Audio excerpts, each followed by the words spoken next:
On a cold, shivering morning of January 1866, an archaeologist with his team was getting the dense bushes around a mount cleaned. The villagers called that mount Sahet. The moment he moved ahead, mounting on an elephant, he realized he had speculated absolutely right. And like a film, he visualized the pages of Buddhist literature opening one after the other. Yes, this was the orchard that was purchased 2500 years ago from Prince Chet by a trader Anath Pindak for Lord Buddha.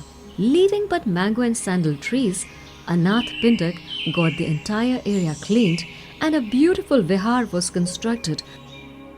The man who had discovered this place was Sir Alexander Cunningham, the first director of Archaeological Survey of India, and he had decided there and then to excavate the area, having the hunch that this Mount Sahet was nothing but the Jetwan Vihar and the mount called Mahet was the Saravasti city of Buddhist period.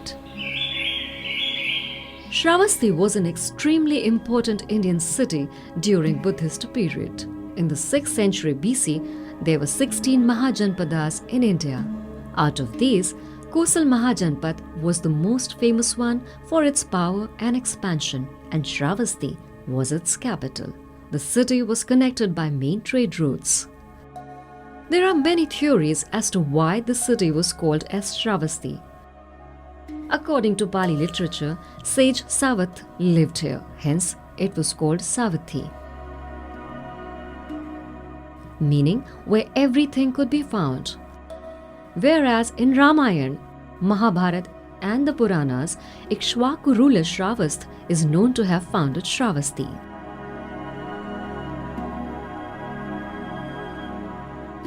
The facts tell us that even before Lord Buddha's arrival, Saravasti was the hub of different philosophical communities.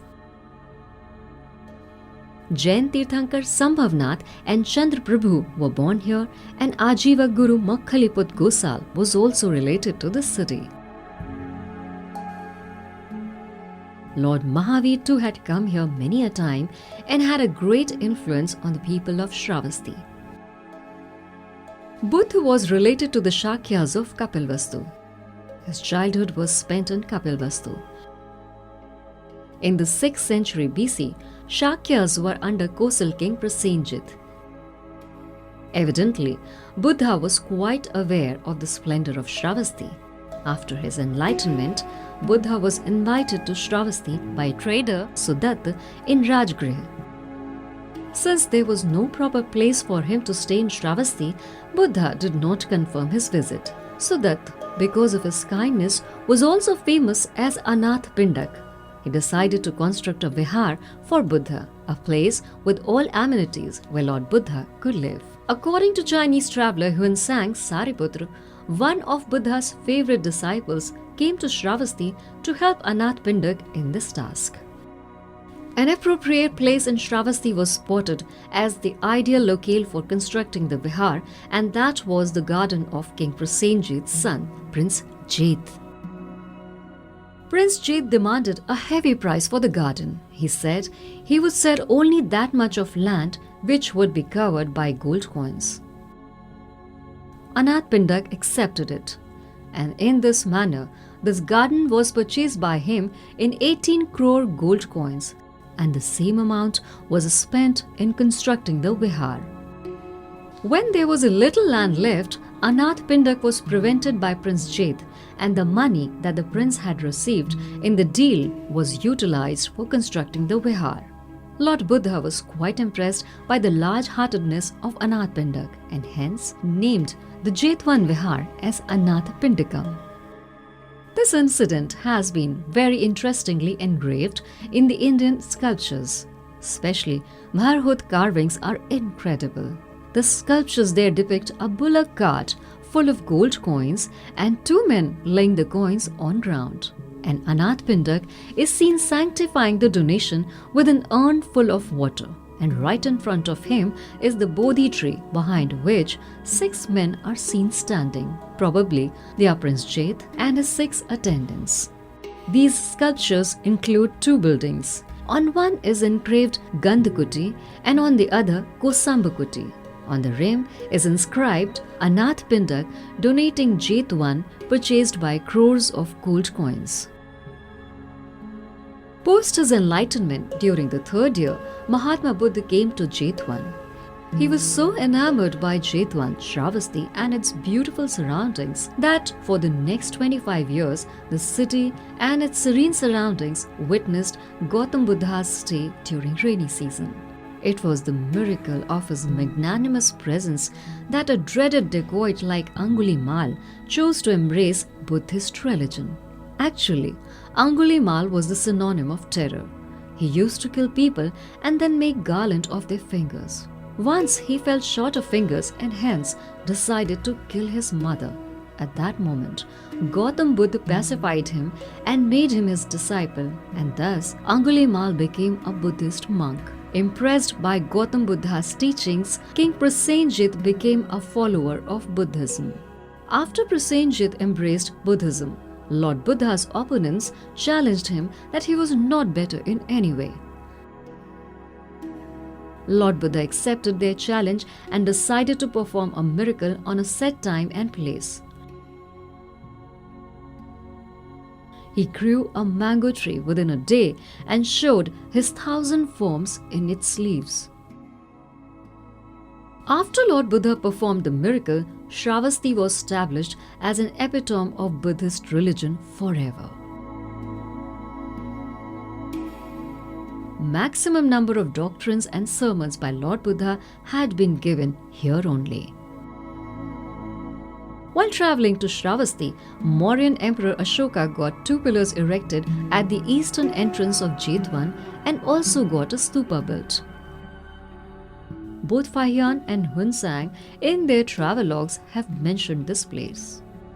At the eastern gate, Fahian had seen a wheel and an Ashokan pillar adorned with bullhead.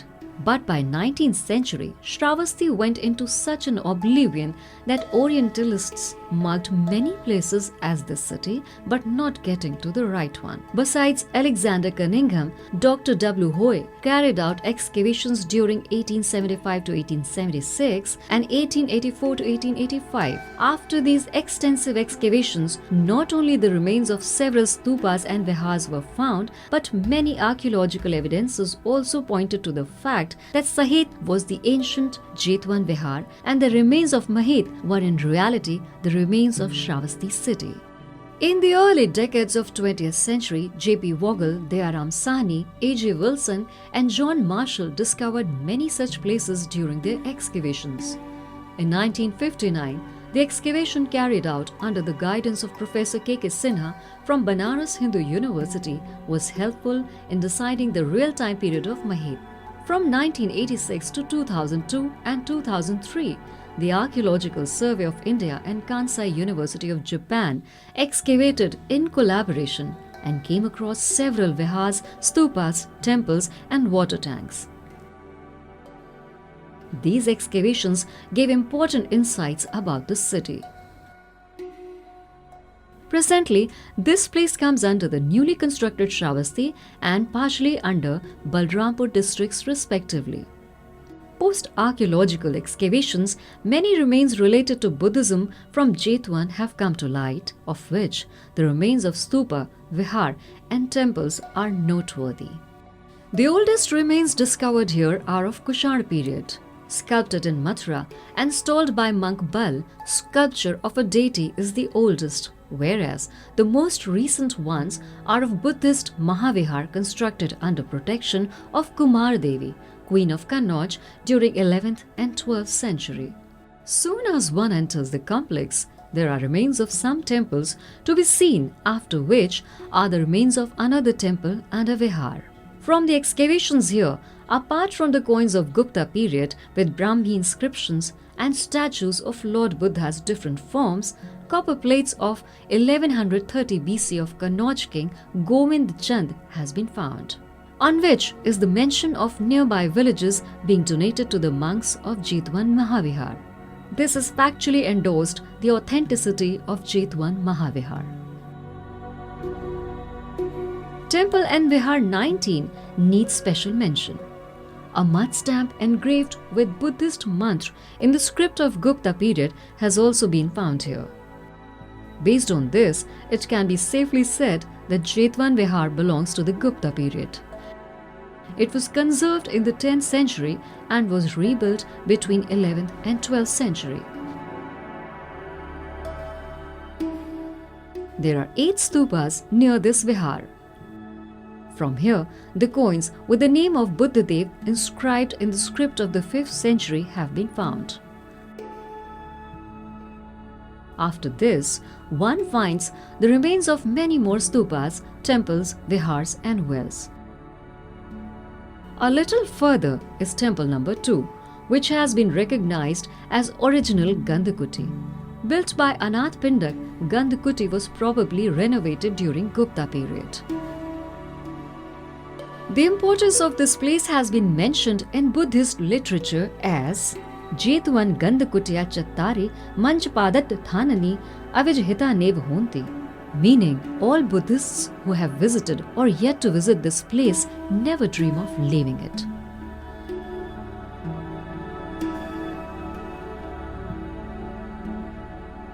"61 meter from temple number 2 is temple number 3 in south direction, which has been recognized as Koshambakuti. It is considered as an extremely important place as Lord Buddha used it personally.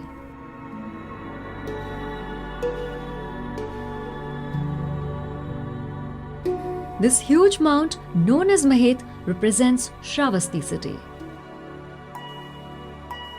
It has been found from literary sources that Travesty was situated on the banks of river Achiravati, protected by a high defense wall, on top of which was another defense wall made of bricks.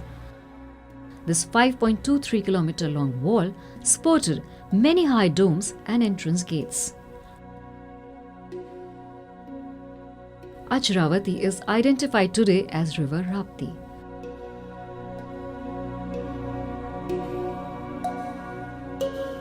Presently, one finds 4 main gates here known as Imli Darwaza, Rajgarh Darwaza, Naushehra Darwaza and Kandbari Darwaza.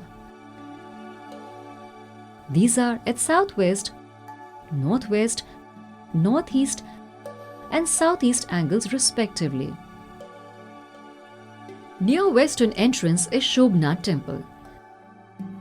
This is basically a Jain temple on which a dome was made during medieval period.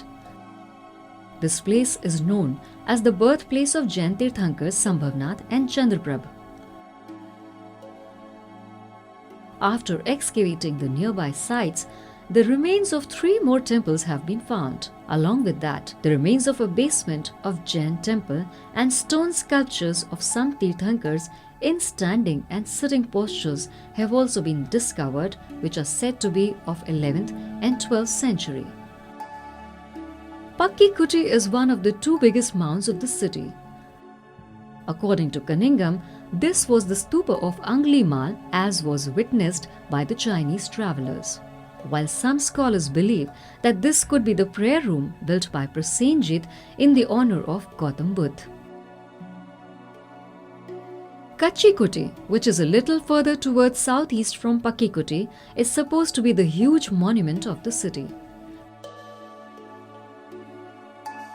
Basically, built during Kushan period, this monument was renovated and rebuilt a number of times in following years. Some scholars acknowledge it as stupa of Sudat, as described by Chinese travelers. The archaeological excavations carried out in this area have brought to light many remains like houses, ancient road, temples, etc. These excavations take city's history back to 1000 years. A little away from Saravasti towards east is a mound named Odajhar. This is situated on the left bank of Rapti's tributary Khajuha. Excavations here have exposed the remains belonging to 3 stages from Kushar period to Gupta period and 11th and 12th century. Odachar has been identified as Purvam or Purvi Mahavihar, mentioned by Fayan and built by Vishakha. Near Odachar are two mounds, Panahia Jhar and Khadhua Jhar, which are one of the many stupas and vihars located near Saravasti city. The significance of Saravasti city is clear by the fact that it is among the 8 supreme places of pilgrimage of Buddhist religion. The onus of conserving this monument of national heritage is an Archaeological Survey of India. Let us all take a pledge here and now to protect and conserve this heritage of ours so that the coming generations can be proud of their historic legacy.